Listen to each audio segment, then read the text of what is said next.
출발 성공투자 후반부 당잠사로 이어가겠습니다. 개장 25분 정도 앞두고 있습니다. 간밤 미장이 매우 좋았고 어제까지의 국내장 분위기 좋았던 가운데 오늘은 어떤 기분 좋은 뉴스들을 반영할 수 있을지 희망회로 돌려보도록 하죠. 당잠사 먼저 뉴욕 파트부터 가보겠습니다. 자, 간밤의 움직임은 좋았는데요. 다우가 홀로 좀 외톨이 움직임을 보이긴 했지만 나스닥 기준으로 사상 첫 2만 선을 돌파하는 기염을 토했습니다.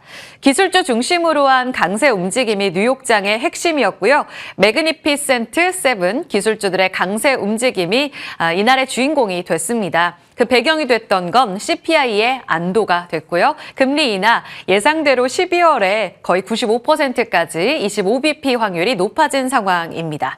이것이 전체적인 틀을 설명하는 한 줄로 요약이 될 것 같습니다.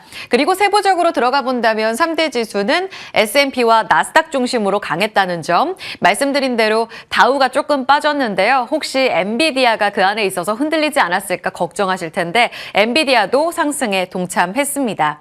세부 내용들 네 줄로 정리하고 있습니다. 나스닥이 좋았던 건 확실히 CPI가 좋았다는 점, 전년 대비로 2.7%, 전월 대비로 0.3%의 상승률을 기록했습니다. 예상치에 모두 다 부합한 내용이 되겠고요. 그 전월치, 그러니까 10월의 CPI를 본다면 각각 2.6%, 0.2%였었거든요. 이보다 살짝 오른 부분을 확인하고 있습니다. 그러니까 디스인플레, 물가가 꺾인 것이 다소 좀 주춤하다라고 인식할 수 있습니다. 이렇게 된다면 금리 인하가 가속도 붙긴 좀 어렵지 않을까 싶은데요. 월가에서는 이 정도는 기대했어 라는 측면으로 이해하면서 어느 정도 물가 안정화에 힘이 실리는 모습이었습니다. 캐나다 금리도 지금 기준금리 기준으로 0.5%포인트 인하를 결정지었습니다. 캐나다 은행은 2달 연속으로 B컷 진행하면서 전체적으로 유럽, 캐나다, 미국까지 해서 금리 인하 기조가 확실시되고 있는 것으로 시장은 받아들이고 있고요. 이 부분을 긍정적으로 해석했습니다. 금리 인하 12월에 FOMC에서 내릴 확률은 그 전날이었죠. 이 CPI 발표 직전에 한 80% 정도 됐었는데요. CPI 발표되고 나서 지표 확인하고 나서 이제 트레이더들은 거의 94.9%로 100% 가까운 베팅에 걸고 있는 상황입니다. 25bp 인하가 유력하고요. 이 때문에 다시 한번 유동성 랠리의 붐이 일면서 전체적으로 위험 자산에 힘이 실렸습니다. 비트코인 가격도 다시 한번 10만 달러 재돌파하는 모습을 보여줬습니다. 말씀드린 대로 M7이 모두 다 강했고요. 알파벳, 메타, 아마존, 애플까지 IPO 이후로 사상 최고가 행진을 보였습니다. 특징주들은 사실 많았습니다. 그 안에서 테슬라가 압도적인 단연 주인공을 차지하면서 역사적 최고치를 경신했고요. 엔비디아의 반등, 그리고 전력기기 안에 G 번호바도 강세 움직임을 띄웠습니다. 하나씩 들여다보죠. 온 우주의 기운이 머스크로 집중하는 듯 합니다. 지난 11월 5일에 있었던 대선 이후로 테슬라는 거의 70% 가까운 상승을 보여주고 있습니다. 그동안 좀 쉬었었던 머스크, 그의 베팅이 성공적으로 결과를 나타내고 있다라고 해석하고 있고요. 간밤에 테슬라의 경우에는 424달러까지 돌파를 하면서 지금 아이비들의 눈높이 상향 조정을 주가가 더 빠르게 높이고 있는 그런 상황입니다. 아이비도 전망을 쭉 정리해드렸는데요. 그 전날 모건 스탠리가 탑픽 최선호주로 선정하면서 400달러까지 높여 잡았죠. 400슬라를 비웃듯이 이제 500슬라를 넘보듯 424달러까지 역사적 최고치 행진이 나오고 있습니다. 차트 스마트는 지금 현존 TP 중에 가장 높습니다. 480달러까지 높이고 있는 상황. 그 배경이 무엇인가 봤더니 그냥 고루고루 다 좋습니다. 테슬라의 경우에는 전기차 중심이 되고 있는데 이번에 발표된 업데이트된 내용에 따르면 12월에 중국의 판매량 그 첫 주 집계치를 보니까요. 주간 기준으로 봤을 때 역대 최고의 주간으로 성적표가 나왔습니다. 지금 21,900대로 확인이 됐습니다. 게다가 지난 11월에 월간으로 봤을 때 EV 판매도 매우 좋았다고 하는데요. 올해 들어서 가장 좋은 한 달이었다라는 평가로 EV가 돌아서네. 여기에 대한 기대치를 자아내는 주가에는 수치들이 확인됐습니다. 게다가 사이버트럭이 지금 미국에서 판매 3위를 기록할 정도로 굉장히 뜨거운데요. 중국에만 판매를 못했었습니다. 그 배경이 됐던 것이 규제 때문이다. 그리고 두 번째는 그만큼 중국은 큐가 많이 커질 시장인데 대량 생산이 안 된다. 그리고 마지막 세 번째는 4680 배터리가 여기에 탑재되는데 배터리 수율이 안 잡혀서다. 이런 내부적인 이유들도 있었거든요. 그런데 간밤 중국의 등록 절차 완료됐다라는 내용이 전해졌습니다. 결국은 중국의 규제를 딛고 두 가지 내부적으로 해결해야 할 대량 생산과 4680 배터리 수율이 잡힌 것 아니냐라는 기대감으로 자아낼 수가 있겠고요. 이는 곧 우리 국내 2차 전지 관련주에게도 눈여겨봐야 될 재료로 작용할 것 같습니다. 같이 확인해 보시고요. 내년에 좀 긴 그림이지만 저가형 전기차인 모델 Q 상반기에 출시할 거라는 예상도 있어서요. 이렇게 되면 본격적으로 미국, 중국까지 Q가 확대될 재료로 해석할 수 있습니다. 두 번째는 전기차 말고 지금 스페이스X의 몸값이 계속해서 치솟고 있는 건데요. 삼성전자의 시총 한 1.6배 정도가 될 정도로 지금 501조 원의 기업 가치 평가를 받고 있습니다. 이에 따라서 데스티니 테크 100, 이 기업의 경우에도 이 ETF의 경우에도 현재 지금 상승 움직임을 나타내고 있는데요. 간밤에도 5% 튀어 올랐고요. 주간 단위로 봤을 때에는 36%의 상승 움직임으로 우주 관련 종목들에게도 힘 받을 수 있는 재료입니다. 자율주행 리더십 강화. 그런데 그 전날에 있었던 GM, 제너럴 모터스의 자율주행차 사업 철수 소식이 확실히 힘을 받아가는 모습이고요. 간밤에도 힘을 실었다라는 해석입니다. 마지막으로 로봇이 있죠. 스스로 언덕을 오르는 옵티머스 로봇을 또 공개를 했거든요. 다른 사람의 어떤 기술이 개입된 것이 아니라 자율적으로 오르는 이 옵티머스의 기술 진보도 한 차례 더 테슬라에 힘을 싣고 있는 내용입니다. 말씀드렸던 대로 네 가지 이유 다 복합적으로 작용을 하면서 고루고루 좋은 이 흐름 속에 500슬라 경신까지도 이어질 수 있을지 국내 관련주는 잠시 후에 정리해드리도록 하겠습니다. 그리고 또 하나 엔비디아의 반등, 우리 국내 반도체는 어떤 힘을 실어줄 수 있을까 이 부분을 기대해 보셔야겠는데요. 최근 반도체 쪽은 사실 마이크론 포함해서 우리 쪽도 좋지가 못한 상황입니다. 내년에 있을 반도체 시황에 대한 기대가 그리 크지 않기 때문인데 엔비디아는 조금 따로 떨어져서 본다면 지금 신고가 행진이 나고 있는 나스닥을 견인하지는 못한다는 해석도 있습니다. 그러니까 미국 내에 있는 반도체 종목들 엔비디아는 아주 고전하고 있다고 볼 수가 있겠고요. 이 안에 나스닥을 견인하는 쪽은 AI 반도체의 다른 쪽, 그러니까 소프트웨어 쪽이 힘을 싣고 있다는 것으로 해석이 가능합니다. 따라서 엔비디아가 간밤에는 반등을 주긴 했지만 12월에 0.7% 상승에 그치면서 나스닥이 한 4% 오르는 동안 아주 부진한 움직임을 나타내고 있다는 측면에서 과연 엔비디아의 상승이 국내 반도체 종목들까지 견인할 수 있을까는 잠시 후에 개장 중계 때 좀 전해서 전략을 여쭤봐야 될 포인트인 것 같습니다. 일단 반등을 견인했던 건 내년 좋다라는 증권가의 평가였거든요. 내년에 기술 이 GPU 컨퍼런스 그리고 루빈이 공개가 되면서 한 160에서 170달러까지 1분기에 도달할 수 있다는 전망이 나왔습니다. 지금 아직 139달러에 머무는 상황이거든요. 신고가가 나오지 않는 이 상황에서 다시금 힘을 받을 수 있을지는 체크해 보셔야겠는데 사실 악재도 많습니다. 반독점 위반 혐의로 중국 당국에서 엔비디아 조사에 들어갔다는 부분, 12월에 엔비디아 주가를 누르는 악재고요. 도이체뱅크 쪽에서는 12월 초에 올해 한 200%나 오른 엔비디아가 과연 더 갈 수 있을까에 대한 의구심을 자아내고 있습니다. 그리고 동시에 이 고평가된 구간에서 오히려 수급이 이동하면서 마벨 테크놀로지, 브로드컴 같은 종목들이 더 좋을 거야 라면서 내년 유망주를 옮겨 탄 상황입니다. 브로드컴은 애플과의 이 AI 서버용 칩 개발에 들어간다라는 내용으로 간밤에 올랐습니다. 지금 13%의 급등으로 신고가 트라이 구간까지 올라와 있는 상황이고요. 이제 26년도에 생산을 앞두고 있다고 하는데 이 프로젝트가 사실 애플이 시작한 프로젝트로서 엔비디아의 의존도를 낮추기 위해 시작한 거죠. 그런데 이 브로드컴의 기술 협력과 관련돼서 이 내년도에 브로드컴의 수익성까지 끌어올릴 재료가 된다면 확실히 엔비디아보다는 다른 쪽으로 긍정적인 해석이 가능하다는 IB의 힘이 실릴 수밖에 없는 내용이 되겠죠. 이 두 차트가 의미하는 바 우리 시장엔 어떻게 반영될지 잠시 후 체크해 보겠습니다. 자, 그리고 전력기기 쪽이 어제 우리 시장에서 좋았습니다. 그런 가운데 조금 쉬었었던 미장에서도 전력기기가 다시금 고개를 드는 모습을 보였는데요. GE 버노바 좋았고요. 컨스텔레이션, 비스트라 다 모두 상승했습니다. 국내 원전주들이 비교적 부진한 움직임을 나타내는 가운데 이 국내 전력기기와 원전주에는 어떤 반응을 보일지 눈여겨보셔야 될 포인트인 것 같고요. 일단 전력기기 쪽으로 조금 더 포커스를 맞춰서 가져와 봤습니다.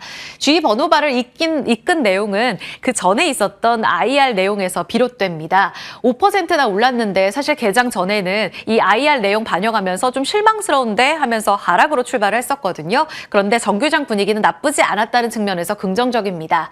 악재로 작용했던 건 내년과 올해 연간 매출 가이던스를 하향 조정했다는 점, 그리고 장기 성장을 볼 수 있는 28년 매출 가이던스를 $450로 잡았다는 점. 사실 기존에 회사 측에서 잡은 건 430억 달러였거든요. 이보다는 톤업된 겁니다. 그런데 월가에서 기대했던 게 480달러였거든요. 어느 쪽에 기준점을 두느냐에 따라 해석이 조금 달라질 수가 있습니다. 하지만 정규장에 5% 오른 건 긍정적으로 해석해 볼 수 있는 부분을 볼 수 있겠죠. 지금 가스 발전을 이끌고 있는 파워 사업부 그리고 전력기기 사업부가 강력한 수요 기반으로 인해 2028년까지 장기적인 고성장을 이끌 것이다라는 해석이 나오고 있습니다. 자, 이 포인트와 함께 우리 시장에서 어떤 종목들을 볼 수 있을까요? LNG 가스 발전 쪽으로 간밤에 또 LNG 천연가스 가격이 올랐더라고요. 한 6%가량 올랐습니다. 여기에 힘 받아갈 수 있는 조선과 LNG 가스 발전 같이 체크해 보실 필요가 있겠고요. 변압기 쪽에서는 어제도 강했습니다. HD 현대일렉트릭 다시금 외국인 기관의 매수가 또 유입되고 있는 종목이고요. 전선주 역시 최근 5년간의 수주를 꽉꽉 자채울 정도로 최근 수주가 다시금 이끌어 나오고 있는 상황입니다. 김태성 ISF 본부장 우리 개장중계 출연자의 또 탑픽이기도 하죠. 이런 전선주 쪽으로 단기적으로 낙폭이 과대했던 종목들이 다시 고개를 들 수 있을지 밸류체인 기억해 보도록 하죠. 자, 여기까지 마지막 살펴보도록 하겠습니다. 뉴욕장 업앤다운에서 힌트 찾아봅니다. 업 쪽에서는요, 지금 애플 쪽으로 사흘 연속 애플이 사상 최고치를 경신하고 있는데요. 물론 정규장 거래에서 종가 기준으로는 살짝 꺾이긴 했습니다. 앞서 말씀드린 브로드컴과의 이 AI 칩 개발 소식이 있었고, 챗 GPT를 탑재한 AI 시리 기능이 보완된 출시가 확인이 됐거든요. 이 내용에 따라 어제 좋았던 애플 관련주 좋을지 확인 필요하겠고요. 비트코인 10만 달러 재돌파, 우리 관련 종목들 아래 정리해뒀습니다. 다만 좋지 못할 쪽으로 혼조 양상을 띄었던 종목으로는 비만 치료제, 일라이릴리가 조금 빠졌습니다. 머스크 CEO가 비만 치료제 가격 낮춰야 된다면서 계속적으로 로봇이라든지 다양한 분야에 있어서 효율성을 강조하고 있죠. 비만 치료제 단독으로 달리는 일라이릴리와 노보노디스크에는 다소 악재가 될 수는 있습니다. 반면 의료 AI 쪽으로는 효율화를 증가시킨다는 측면에서 기대 요인이 될 수 있거든요. 같이 체크해 보시죠. 마지막으로 양자 컴퓨터와 AI는 최근 급등 시세를 나타내고 있는데 살짝 쉬어가는 종목들도 좀 있었습니다. 아이온큐, D-Wave는 급락했고요. 리게티 컴퓨팅은 추가적인 강세를 보였습니다. 계속적으로 구글에 대해서는 양자 컴퓨터와 AI 관련해서 IB의 호평이 나오고 있습니다. 제미나이도 업데이트돼서 또 출시가 됐더라고요. 같이 체크해 보시고요. C3의 경우에는 JP 모건 체이스에서 다소 좀 악재 섞인 전망을 내놓으면서 8% 급락했습니다. 우리 관련 종목들에게는 호황제가 같이 작용하고 있다는 측면에서 오늘의 움직임 체크해 보도록 하죠. 자, 미국장은 이렇게 정리하겠습니다. 미국장에서 힌트를 얻어볼 종목들이 굉장히 많아서 발빠르게 국내장 쪽으로 옮겨가 보도록 하죠. 어제 원샷은 좀 간략하게 보겠습니다. 어제까지 이틀째 반등, 아주 기분 좋은 상승이 나오고 있습니다. 이틀째 반등 속에 지수는 2440선 안착, 코스닥은 670선 안착했습니다. 코스피는 저점에서 한 3% 이상 올랐고 코스닥은 8% 가깝게 저점에서 반등을 주고 있습니다. 다만 아쉬운 게 있다면 수급이죠.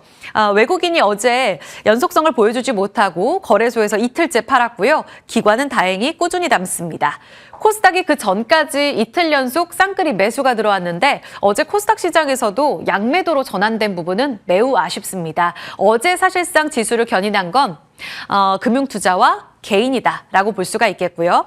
지금 조선 반도체 소부장, 양자암호 이렇게 이슈 있는 쪽으로 정리를 해드렸지만 어제 대다수의 종목들이 상승 움직임을 탔다는 점 체크해 볼 수 있습니다. 넘어가 보겠습니다. 단숨에 회복한 2440선. 말씀드렸던 대로 지금 2300선을 지지하는지, 그러니까 0.8배가 PBR 기준으로 깨지면 조금 위험합니다라는 말씀을 드렸던 게 이틀 전이거든요. 지지됐고 그 다음에 회복할 수 있는 그 선이 어딘가 확인합시다라는 내용을 어제 전해드렸습니다. 어제 정규장 종가상으로 2440선까지 지금 안착이 된 거고요. 오늘은 만기일입니다.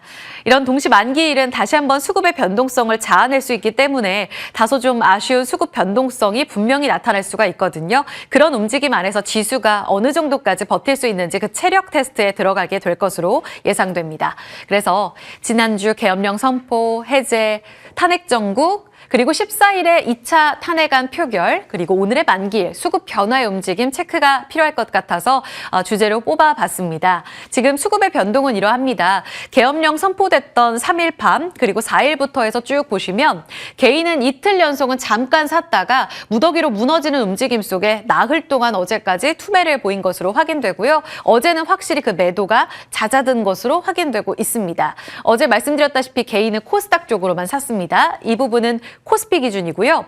외국인은 여전히 우리 시장에 들어오지 않고 있는 상황 속에 잠깐 9일 샀다가 이틀 연속 매도입니다. 매도 규모도 아주 드라마틱하게 늘어나지는 않다는 측면에서 매수 전환 임박했는지 여부는 확인이 필요하고요.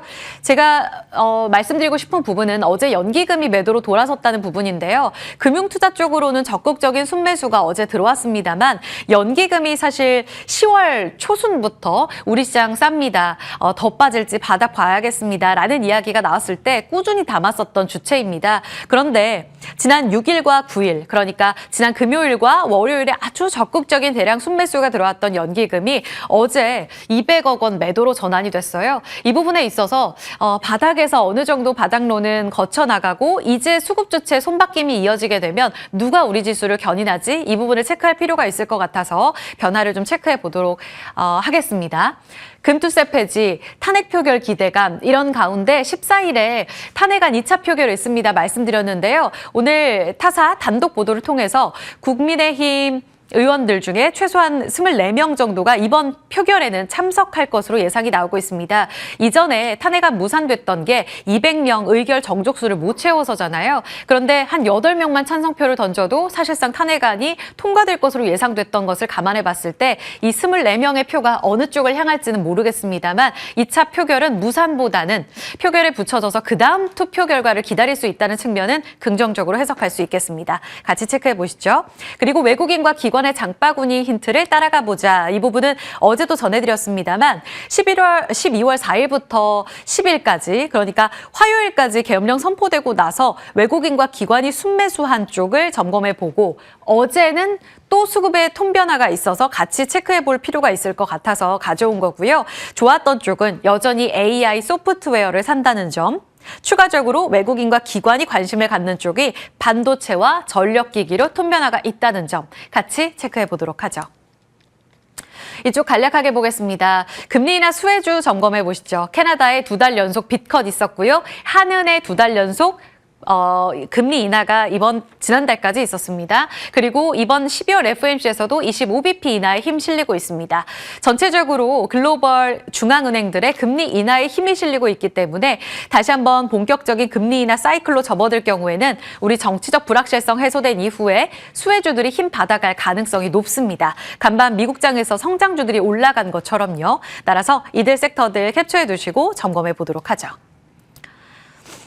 테슬라의 역사적 고점의 대표 수혜주, 그 주인공 누가 될까요? 처음엔 자율주행, 2차 전지는 일부 소외받았었고요. 그리고 우주 관련 종목들이 힘을 받았던 시기도 있었습니다. AI도 마찬가지고요. 간밤에 테슬라의 역사적 고점에서 오늘은 어느 쪽의 주인공으로 시장이 손을 들어줄 수 있을지 궁금합니다. 관련주들은 종목 좀 빽빽하게 점검을 해뒀습니다. 만약 사이버트럭 중국에서 등록 절차 마친 것이 4680 배터리 수요를 잡는 것이 배경이 됐다면 분명히 2차 전지 쪽으로도 힘을 받아갈 겁니다. 옵티머스를 긍정적으로 본다면 로봇주가 바닥권에서 고개를 들 거고요. 스페이스 X 기업 가치 호평, 우주 관련 종목들도 눈여겨보셔야겠죠. AI 관련 종목들까지 눈여겨볼 필요가 있겠습니다. 여기까지 살펴보면서 오늘 개장 중계에 반영되는지 여부 잠시 후 체크해 보도록 하죠. 브리핑 여기까지 살펴보겠습니다.